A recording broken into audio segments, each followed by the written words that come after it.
अज्ञानतिमिरान्धस्य ज्ञानाञ्जनशलाकया तस्मै श्रीगुरुवे नमः। मतं कलोचने वाचालं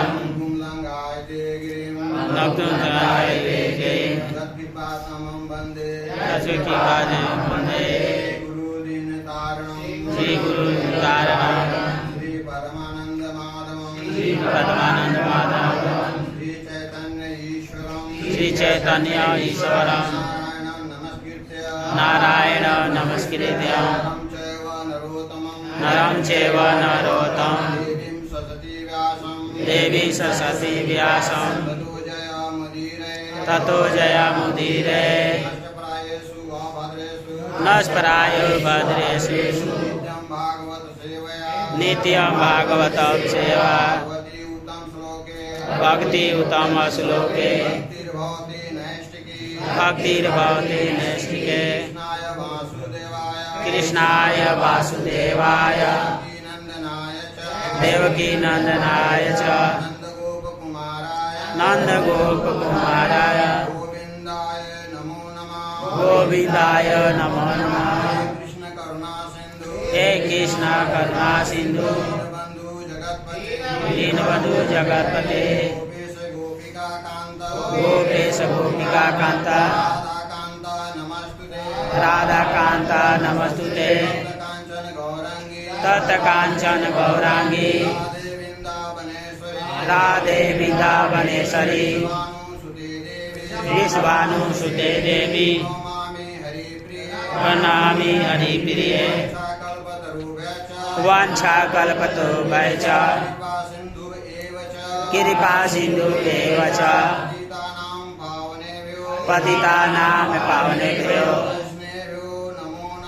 वैष्णवेभ्यो नमो नमः।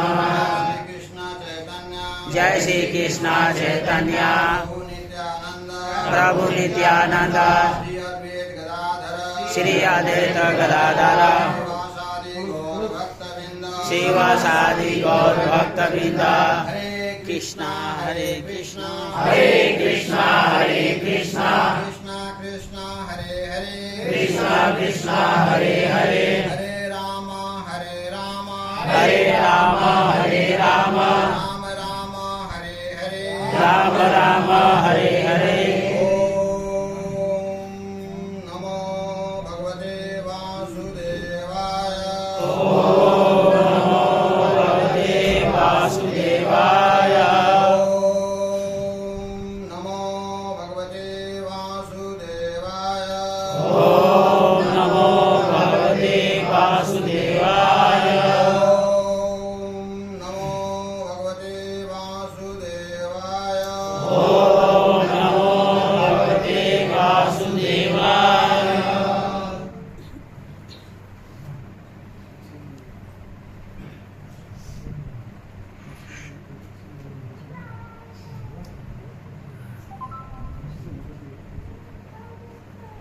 आज हम लोग पढ़ेंगे स्कंद 4 अध्याय 13 श्लोक नंबर 35।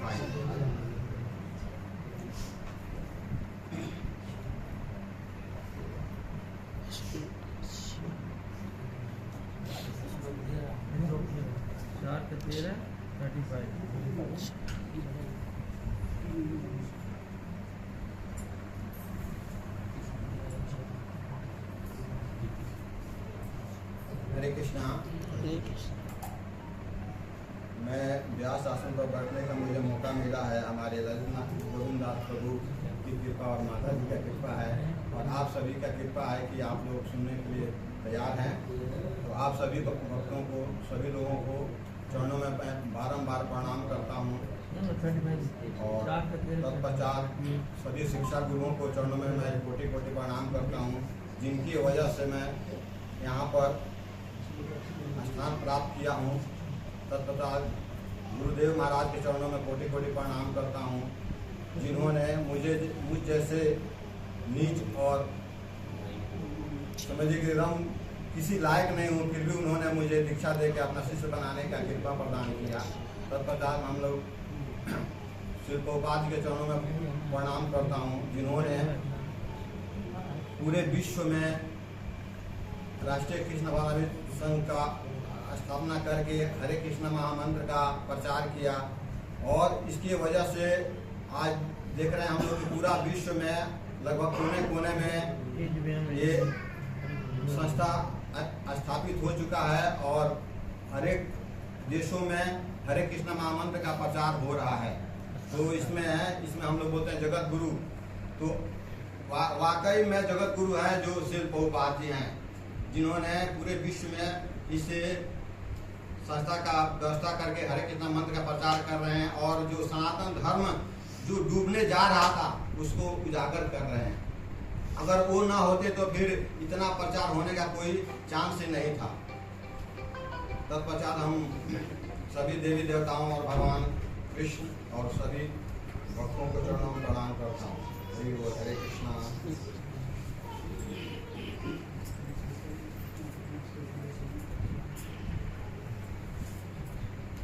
हम एक बार पढ़ते हैं, बाद में हम रिपीट करेंगे। निकालिए आप लोग अध्याय स्कंद 4 अध्याय 13 श्लोक नंबर 35। इति व्यवसिता विप्र तस्य प्राज्ञा प्रजाते पुरोडाशं निर्वपन सीपी विष्टाय विष्णु में। आप लोग भी रिपीट कीजिए। इति व्यवसिता विप्रः तस्य प्राज्ञा प्रजाते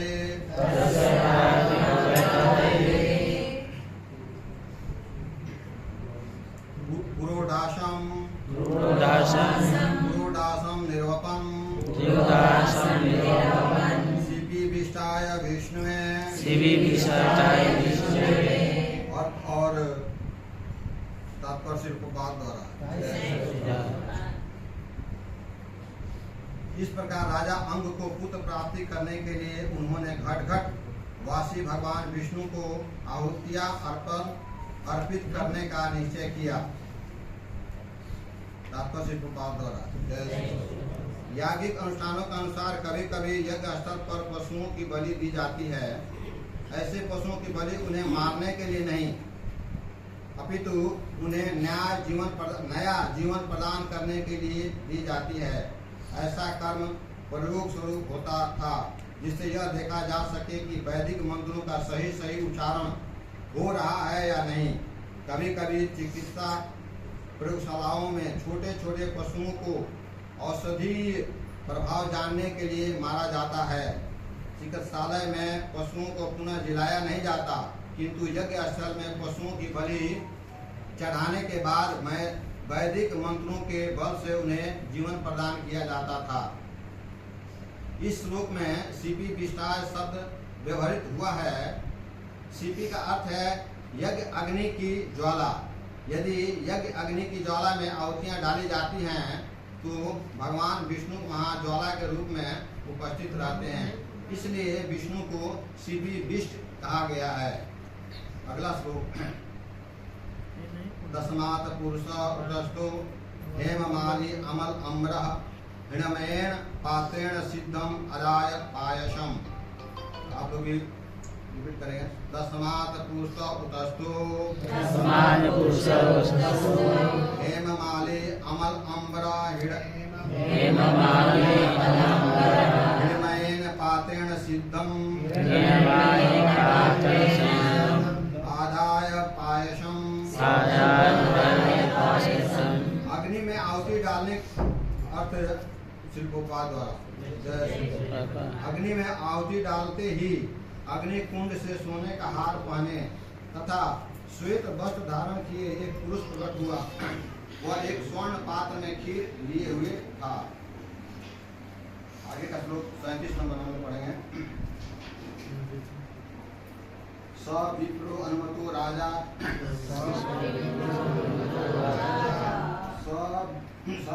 विप्रानुमतो राजा कृत्वा अंजलिना ओदनम मोघ्राय मुद्दायुक्तः ददात पत्न्यो उदारधि।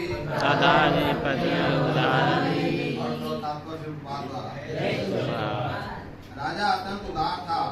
उसने पुरोहित की अनुमति से उस खीर को अपनी अंजुली में ले लिया और फिर सूंघ कर उसका एक भाग अपनी पत्नी को दे दिया। द्वारा इस प्रसंग में उदारधी शब्द सार्थक है। राजा की पत्नी सुनीता यह आशीष ग्रहण करने की पात्र न थी, तो भी राजा इतना उदार था कि बिना किसी हिचक के उसने यज्ञ पुरुष से प्राप्त वह खीर रूपी प्रसाद अपनी पत्नी को दे दिया। परंतु सब कुछ भगवान द्वारा पूर्व नियोजित होता है, जैसा कि बाद के श्लोक में बताया जाएगा। यह घटना राजा के लिए हितकर नहीं था, क्योंकि राजा अत्यंत उदार था। अतः इस जगत के प्रति उसकी वृत्ति बढ़ाने के लिए भगवान ने चाहा कि उसकी रानी से एक पुत्र जन्म ले, जिससे राजा को गृह त्याग करना ही पड़ेगा। जैसा कि कहा जा चुका है, भगवान विष्णु कर्मियों की सारी इच्छाएं पूरी करते हैं, किंतु भक्त की इच्छा वे एक भिन्न विधि से पूरी करते हैं, जिससे कि वह धीरे धीरे उनके पास पहुंच सके। इसकी पुष्टि भगवत गीता से भी होती है। ददामि बुद्धि योगम तम जेन मामुपयांति ते। भगवान भक्त को अवसर प्रदान करते हैं कि वह आगे प्रगति करता रहे, जिससे वह वापस घर की अर्थात भगवान के धाम को जा सके।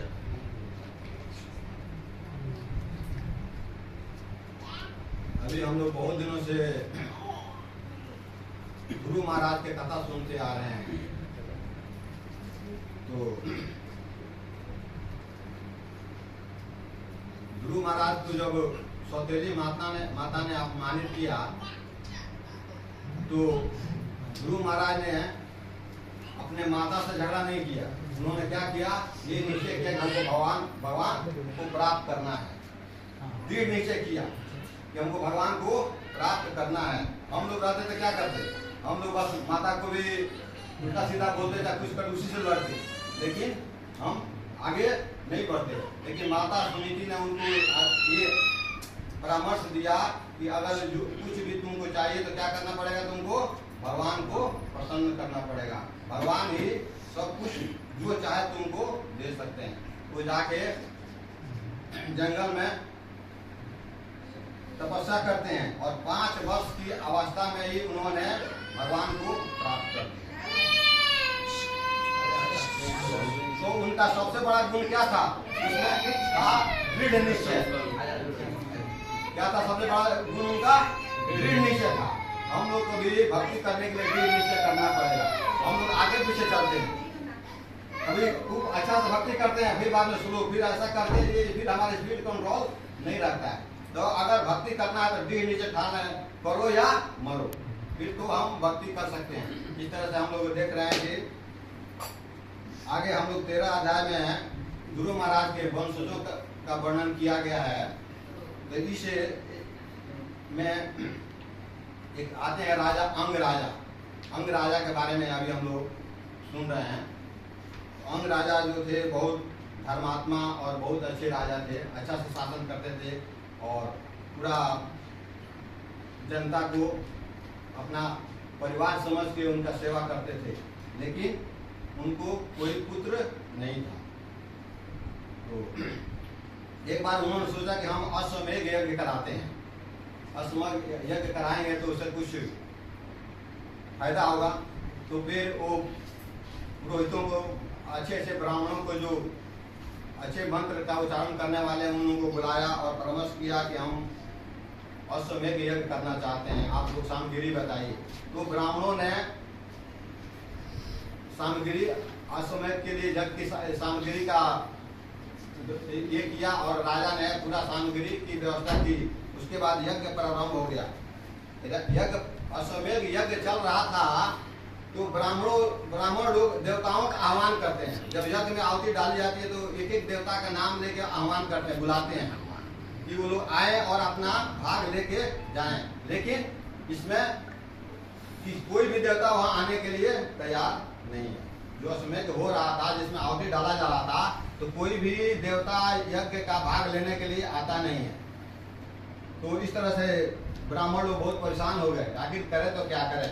तो उन्होंने ब्राह्मणों के जो मुखिया थे उन्होंने पुरोहित जो उन्होंने कहा, राजा को बताया कि देखिए हम लोग यज्ञ तो कर रहे हैं और यह यज्ञ की सामग्री भी एकदम अच्छा है, शुद्ध है, और जो मंत्र उच्चारण करने वाले हैं वो भी पंडित एक से एक हैं, किसी तरह का मंत्र में कोई गलती नहीं है, फिर भी देवता लोग अपना भाग लेने के लिए नहीं आ रहे हैं। ये बात सुनकर राजा अंग बहुत खिन्न हो गया, मैंने दुखित हो गया, आखिर क्या बात है। तो राजा अंग ने कहा कि आप ही लोग बताइए कि क्या कारण है कि ये देवता लोग अपना भाग नहीं ले रहे, यज्ञ में शामिल नहीं हो रहे हैं। तो क्या हमारे में कमी है या मैंने कोई पाप किया है। तो जो मेन पुरोहित थे उन्होंने कहा कि नहीं, इस जन्म में तो आप कोई पाप नहीं किया है, और जो सामग्री इकट्ठा किया वो भी बराबर है, और मंत्र उच्चारण करने वाले पंडित भी, ब्राह्मण भी, सब भी योग्य हैं, लेकिन पिछले जन्म में आपने कोई पाप किया है जिसकी वजह से आपको कोई पुत्र पैदा नहीं हुआ है। अब पुत्र पैदा नहीं हुआ है और उसी पाप के वजह से ये जो अश्वमेध यज्ञ हो रहा है, तो इसमें देवता लोग भाग नहीं ले रहे हैं। तब राजा अंग ने पूछा ब्राह्मण से कि बताइए, अब भी कुछ उपाय बताइए तब हम करेंगे ना, कुछ तो उपाय होना चाहिए। तो मेरे पुरोहित जो थे उन्होंने कहा कि आप अश्वमेध से पहले एक पुत्रेष्टि यज्ञ कराइए, यानी भगवान का कोई यज्ञ कराइए पुत्र पैदा प्राप्त करने के लिए। जब पुत्र प्राप्त करने के लिए आप यज्ञ करेंगे तो क्या होगा, उसमें भगवान आएंगे, और जब भगवान आएंगे तो पीछे पीछे देवता लोग भी साथ में आएंगे, एक पंथ दो काज आपका हो जाएगा। इस तरह करके फिर बोले ठीक है यही कीजिए। तो पिछले क्लास में हमारे प्रभु जी ने क्लास लिया था, श्लोक नंबर 34, उसमें बताया गया है कि यज्ञ जिस कामना से किया जाता है वो कामना पूर्ण होती है। तो उसमें बताया गया था कि भक्त और कर्मी में क्या अंतर है। 34 नंबर श्लोक में प्रभुपाद जी ने बहुत अच्छा से जिक्र किया है। तो पीछे से लेके चल रहे हैं कि समझ में बराबर आए, या कुछ लोग ये हफ्ता आते कुछ हफ्ते नहीं आते, इसलिए मैं पीछे से पकड़ के बोल रहा हूँ। हरिओम।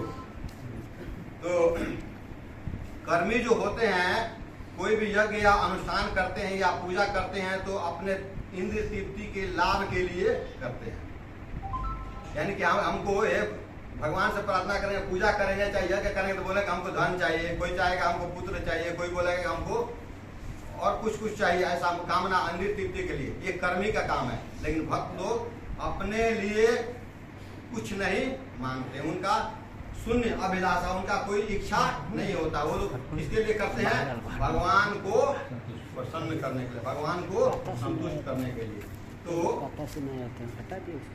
भगवान भी हम आम पब्लिक हम सबको पूरा फ्री दे दिया है, जैसा करोगे वैसा पाओगे, जैसा करोगे वैसा पाओगे। तो कर्म कितना, 3 प्रकार का कर्म होता है, कर्म, विकर्म और अकर्म। तो कर्म जो कर्मी हम आम जनरल लोग करते हैं अपने लिए, और विकर्म होता है जो शास्त्र के विरुद्ध है, शास्त्र के विरुद्ध है जो विकर्म है, और वो जो करेंगे तो फिर नर्क निश्चित है, उसमें कोई ये नहीं है। लेकिन तीसरा जो है अकर्म, अकर्म जो भगवान को संतुष्टि के लिए करता है उसको अकर्म करते। तो भक्त लोग क्या करते हैं, अकर्म करते हैं, यानी भगवान को प्रसन्न के लिए जो भी कार्य करेंगे भगवान को प्रसन्न करने के लिए करेंगे, तो उसमें उनका कोई पाप नहीं लगता है। जैसे हम लोग किसान खेती करते हैं तो उसमें बहुत से जीव जंतु का मृत्यु होता है, मर जाते हैं, तो अन्न में पाप है, अन्न में पाप है। पाप दूर कैसे होगा, वही अगर हम लोग भगवान को चढ़ा के वही अन्न ग्रहण करें, अगर डायरेक्ट हम अन्न खाते हैं भगवान को बिना चढ़ाए तो हमको पाप लगेगा और वो पाप को भोगना पड़ेगा। अगर वही प्रसाद बना के भगवान को अर्पित करके फिर हम खाएं तो उस अन्न में पाप नहीं लगेगा। तो हम लोग क्या करना चाहिए, भोग लगा के ही खाना चाहिए। अभी हम लोग मेन श्लोक पे आते हैं जो हमारा अभी 35, इसमें कह रहे हैं इस प्रकार राजा अंग को पुत्र प्राप्ति करने के लिए, उन्हें कराने के लिए उन्होंने घटघटवासी भगवान विष्णु को आहुतियां अर्पित करने का निश्चय किया। यानी कि भगवान विष्णु को आहुति देने के लिए उन्होंने निश्चय किया। इसमें बताया जाता, पहले यज्ञ जो होता था तो यज्ञ में पशु की बलि दी जाती थी। पहले यज्ञ में पशु की बलि दी जाती थी, लेकिन वही यज्ञ बाद में लोग करने लगे तो अपने इंद्रिय तृप्ति के करने लगे। यज्ञ किया, किसी जानवर का वध किया और आराम से खाएगा तो मैंने बलि दिया है। ये बलि नहीं है। बलि का मतलब होता है कि वो जिस पशु का बलि दिया जाएगा उसको पुनः मंत्र द्वारा, जो ब्राह्मण लोग होते हैं मंत्र द्वारा उसको फिर जीवित करते हैं, मार के खाते नहीं है। हम लोग जो आम आदमी लोग हैं जो ऐसा जो समझते हैं, ऐसा नहीं है। तो बलि का मतलब है कि उस जो ब्राह्मण मंत्र का उच्चारण कर रहा है वो असर करता है या नहीं करता। वो जीवित हो गया तो आपका मंत्र बराबर है, अगर वो जानवर जीवित नहीं हुआ तो आपका उच्चारण और आपका मंत्र बराबर नहीं है। तो इस प्रकार से पहले होता था। जैसे डॉक्टर लोग किसी औषधि को प्रयोग करते हैं, जैसे मेढक हुआ, ऐसा करके उसको ऐसे करके वो लोग औषधि का प्रयोग करके देखते हैं कि ये ठीक होता है या नहीं होता है। तो वो लोग जिला नहीं पाते हैं, वो तो मर जाता है, लेकिन उसका औषधि का प्रभाव कुछ मालूम पड़ता है। तो ये जो डॉक्टर जो प्रयोग करते हैं वो गया तो गया, वापस आने वाला नहीं है। लेकिन बलि देने वाले जो ब्राह्मण लोग करते हैं वो क्या होता है, वापस वो जीवित हो जाता है। ये रहा आपका 35 का। और आगे 36 में है, अग्नि में आहुति डालते ही अग्नि कुंड से सोने का हार पहने तथा श्वेत वस्त्र धारण किए हुए पुरुष प्रकट हुआ। वह यह स्वर्ण पात्र में खीर लिए हुए था। जब अग्नि में आहुति दी गई तो उसमें एक सोने का हार पहने हुए एक पुरुष प्रकट हुआ। सोने का हार पहने हुए, स्वस्थ वस्त्र पहने हुए और हाथ में सोने का एक बर्तन है, उसमें क्या है, खीर है, वो लेके प्रकट हुआ। तो इसमें तात्पर्य में प्रभुत्व नहीं दिए हैं। आगे हम लोग देखेंगे 37 नंबर। राजा अत्यंत उदार था, उसने पुरोहित को अनुमति से उस खीर को अपनी अंजलि में ले लिया और फिर सूंघ कर उसका एक भाग अपनी पत्नी को दे दिया। तो पुरोहित लोगों ने आज्ञा दिया राजा अंग को कि ये जो पात्र में खीर है वो आप ले लीजिए। तो राजा अंग क्या लिए, वो पात्र लेके, सोने का जो बर्तन था उसमें खीर था, उन्होंने लिया, उसको सूंघा और उसमें से एक भाग निकाल के अपनी पत्नी को दे दिया। तो इसमें प्रभुपाद जी बहुत अच्छा समझाते हैं, कर्म प्रधान विश्व करी राखा, जो जैसा करही तस फल चाखा। जैसा कर्म करेंगे वैसा ही आपको फल मिलेगा। तो इसमें हमारे जीवन में जब जन्म होता है उसी टाइम ब्रह्मा जी हमारे बारे में लिख देते हैं कि कैसे रहेगा, कब मरेगा, क्या करेगा, सब उनको लिख देते हैं। तो इसमें राजा अंग यज्ञ किए पुत्र प्राप्त करने के लिए, लेकिन पुत्र जो प्राप्त हुआ वो उनसे उनको सुख नहीं मिला। जिसमें प्रभुपाद जी तात्पर्य में समझा रहे हैं कि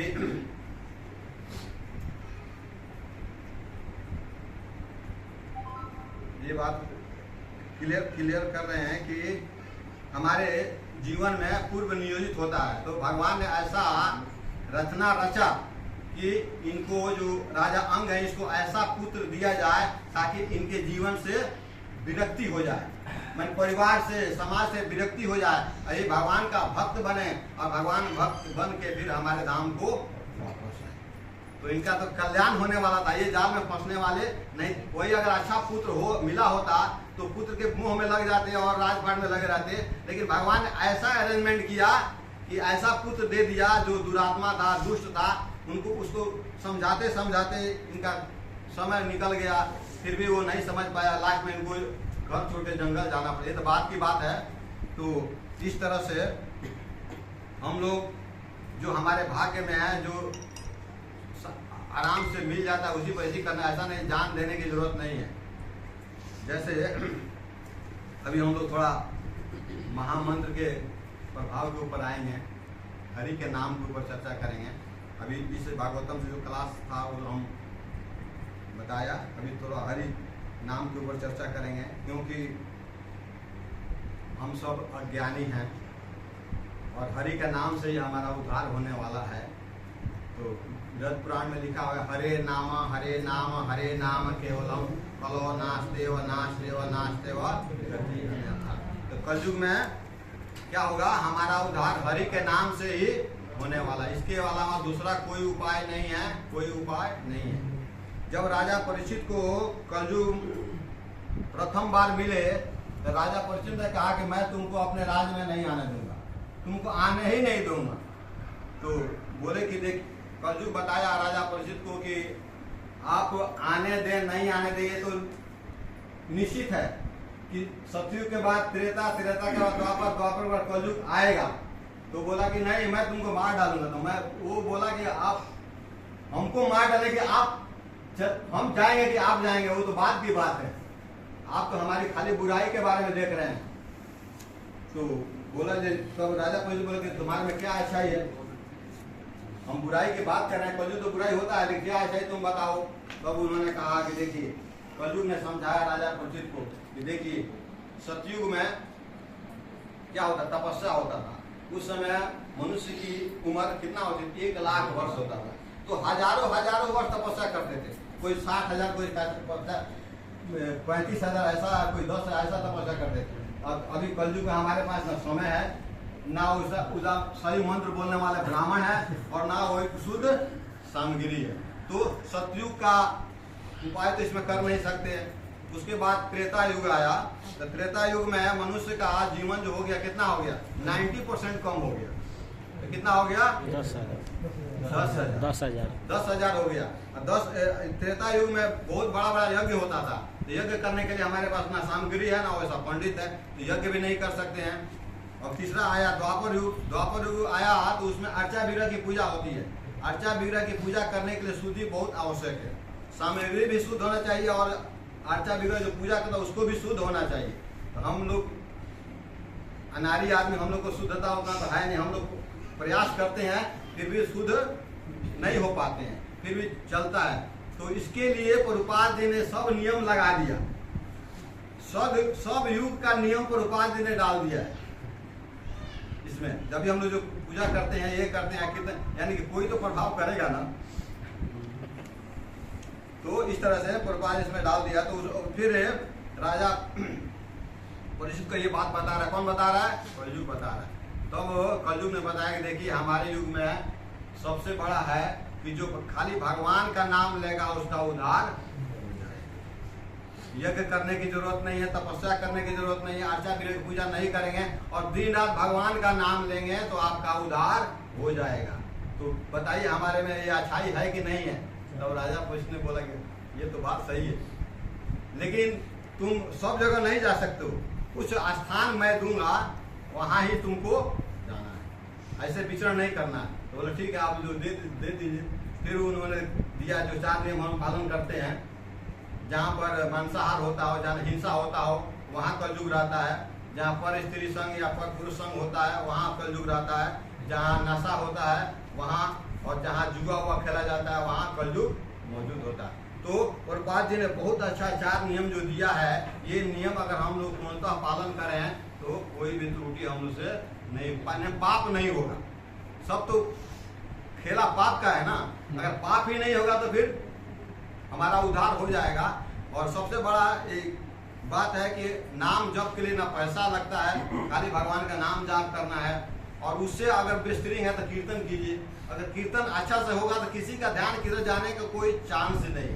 नाम जाप करने में हम लोग का मन चला जाता है, कितना भी करो लेकिन चला जाता है। लेकिन कीर्तन में इतना आनंद आता है कि आदमी आत्म विभोर हो जाता है। तो हम लोगों को नित्य दिन ज़्यादा ज़्यादा नाम जाप तो करना ही है, और कोशिश करना है कि 2-4 भक्त मिल के कीर्तन करें। कीर्तन बहुत प्रभाव डालता है। तो इस तरह से हम लोग को भगवत नाम करना चाहिए। और ये जागते सोते भगवान का नाम पूरा कंटिन्यू लेते रहिएगा, तभी आपका उद्धार होगा। क्योंकि जब हम लोग दूसरे चक्कर में फंसते हैं तो फिर ये दूर हो जाता है। तो काम करते हुए, जैसे कोई भी काम कर रहे हैं, उसमें भगवान का नाम लेने में कोई डिफॉल्ट नहीं, कोई अड़चन नहीं आता है, आप कर सकते हैं। तो हम लोग का जीवन जो है, हम लोग मरने के लिए तैयार रहे हैं, दुख सहने के लिए तैयार हैं, लेकिन भक्ति करने के लिए तैयार नहीं। एक छोटी सी कथा सुनाता हूँ, हमारी वही हाल है जो मैं कथा के द्वारा आप लोगों को बताऊंगा। एक दानी सेठ था, दानी सेठ था, उसके पास धन संपत्ति बहुत ज्यादा था, लेकिन एक नंबर का कंजूस था, लेकिन नाम उसका पड़ा था दानी सेठ। तो उसके घर से करीब 4-5 किलोमीटर के दूर पर गंगा है, लेकिन वो गंगा स्नान नहीं करने जाता है। इसलिए नहीं जाता है कि वहां जाएंगे तो ब्राह्मण लोग पकड़ेंगे तो हमसे दक्षिणा लेंगे। तो बहुत दिन हो गया, बूढ़ा होने को जा रहा है, उसकी पत्नी उसने डांटती है, बोली कि गंगा जी यहीं है, थोड़े दूर पर जाके स्नान करके आओ, तुम क्यों नहीं जाते हो? तो बताया कि हम अगर उधर जाएंगे तो ब्राह्मण दक्षिणा मांगेगा, हमको दक्षिणा देना नहीं है। तो एक बार बार बार पत्नी उनको कहती है कि नहीं जाओ, कम से कम गंगा तो स्नान कर लो। एक बार वो सोचा कि चलो एकदम भोर में जाते हैं, 3 बजे भोर में जाके गंगा स्नान करेंगे, वहाँ कोई पंडित नहीं रहेगा और गंगा स्नान करके हम वापस आ जाएंगे। वो जाता है तो जहाँ आम आदमी स्नान करते हैं वहाँ नहीं जाता है, वो दूसरी जगह जाता है जहाँ शमशान का जो करते हैं, क्रियाक्रम करते हैं, कि वहाँ कोई नहीं आएगा।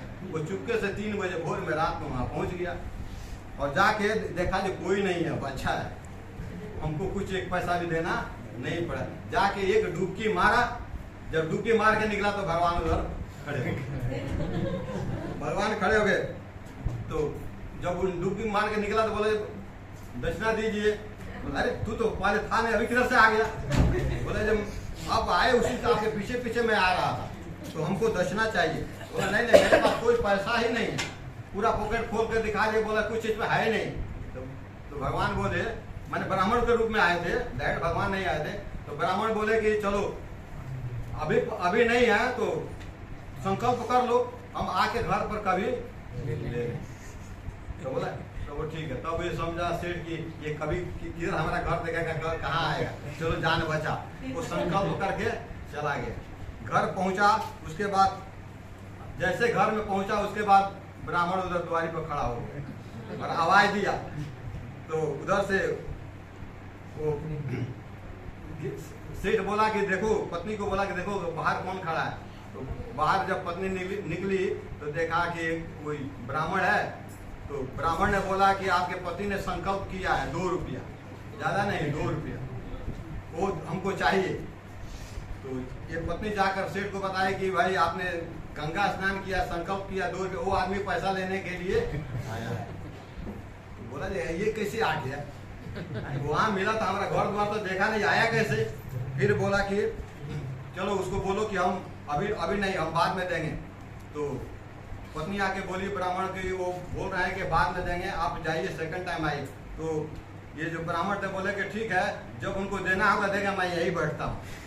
वो दरवाजे के ऊपर बैठ गया कि जब निकलेंगे हम दे देंगे। तो ऐसा करके कई बार प्रयास करने के बाद ब्राह्मण वहां से हटा नहीं। तब बाद में है सेठ बोला अपने पत्नी को कि जाके बोल दो कि हम बीमार हैं। तो वो पत्नी आके ब्राह्मण को बोले कि वो हम बीमार हैं, बहुत टाइम लगेगा, आप जाइए। तो ये ब्राह्मण भी बहुत जिद्दी थे, बोले कि ठीक है, वो ठीक होंगे तभी हम तो पैसा लेके जाएंगे, नहीं तो उनको बुलाइए, हम झाड़ फूक कर देंगे तो ठीक हो जाएंगे। तो ऐसा जाके बोली तो बोला कि नहीं बैठने दो, वो कुछ देर रुकेगा फिर बाद में चला जाएगा। ऐसा करके वो ब्राह्मण जाने के लिए तैयार नहीं। फिर बाद में वो सेठ थक गया, बोला कि जाके बोलो जो वो मर गया, अब तुम रो जोर से। ब्राह्मण इतना मरने के लिए तैयार हो गया। तो भी वो नाटक करने लगी, उसकी पत्नी जोर जोर से चिल्लाने लगी, चिल्लाने से बाहर आए कि हमारे पति मर गए। तो ब्राह्मण पति मर गए, अच्छा ठीक है, जब मर गए हैं तो फिर हम उनको शमशान पहुंचा के जाएंगे। पीछे पड़ गया। फिर अब गांव के लोग आए, उसको नहलाया धुलाया, दम ही साथ दिया कि मर गया। तो अभी भी तैयार नहीं हो रहा है 2 रुपये देने के लिए। फिर वो शमशान लेके गया, सब लोग उस शमशान में बैठा दिया। अब आग लगाने की बारी आ गई। आग लगाने की बारी आई तो जो ब्राह्मण के रूप में भगवान पहुंचे थे, वो जाके कान में बोलते हैं कि अब तुम मरने वाला है, अभी आग लगने वाला है, अभी भी 2 रुपया दे दो। वो बोला कि हम तो मर जाएंगे तो मर जाएंगे, 2 रुपया देने वाले नहीं। भगवान बोले कैसा जीती आदमी है भाई। फिर क्या हुआ, फिर अब आग लगने वाला, फिर एक बार भगवान गए, बोले कि देखो मैं ब्राह्मण नहीं हूं, मैं भगवान हूं, तुम्हारे हट से मैं खुश हूँ, कोई वरदान मांग लो, जो वरदान मांगोगे मैं दे दूंगा। तो सेठ क्या बोला, दूसरा कुछ नहीं चाहिए, जो 2 रुपया संकल्प किए है ना उसको माफ कर दो। तो भगवान ने कहा कि चलो माफ किया, तुम उठो। तो वही हाल हमारी है। हम अपने जीवन में पूरा कष्ट सह रहे हैं, परिवार से, गांव जवाब से, लेकिन हम लोग भक्ति करने के लिए तैयार। तो अगर वो 2 रुपया देता तो उसका जान कभी का इतना बखेड़ा नहीं होता। हम लोग खाली भगवान का नाम का जाप करें तो हमारा उद्धार होने वाला है। फिर भी हम लोग इतना कंजूस हैं, उस सेठ की तरह कंजूस हैं कि हम लोग भगवान का नाम लेने के लिए तैयार नहीं है। तो आपको कैसे भी लेना ही पड़ेगा। भगवान कहते हैं अनन्य चिंतन तो माम जे जाना भारत पसते तेस्ता नित्य युक्ता नाम योग क्षेमम वहाँ मैं। जो हमारा अनन्य भाव से चिंतन करता है, मेरी पूजा करता है, मुझे प्रणाम करता है, तो मैं क्या करता हूँ, जो उसके पास है उसकी रक्षा करता हूँ और जो उसको चाहिए उसको प्रदान करता हूँ। तो हम लोग को शरणागत होना पड़ेगा। भगवान ने कहा है ना, सर्वधर्मान परित्यज्य माम एकम शरणम व्रज अहम त्वं सर्व पापे भयो मोक्षयिष्यामि मा। माने कुछ करना नहीं, भगवान कहते हैं कुछ नहीं करना है, खाली मेरी शरण में आ जाओ। तो मैं क्या करूँ, मैं तुम्हारे सभी पापों को नष्ट करूँ, इसमें चिंता करने की कोई जरूरत नहीं। लेकिन हम लोग इतना बावजूद, इतना छूट देने के बाद भी हम लोग भगवान के शरण में नहीं जा रहे, परिवार के पीछे, रुपये के पीछे पड़े हुए। तो परिवार के साथ रहना जरूरी है, माता पिता की सेवा करना जरूरी है, सब कुछ जरूरी है। परिवार में रहते हुए हम लोग भगवान की भक्ति कर सकते हैं। और भगवान का भक्ति करने जाता तो कोई पैसा भी नहीं लग रहा, भगवान का नाम जाप करना है। हरे कृष्णा कृष्णा कृष्णा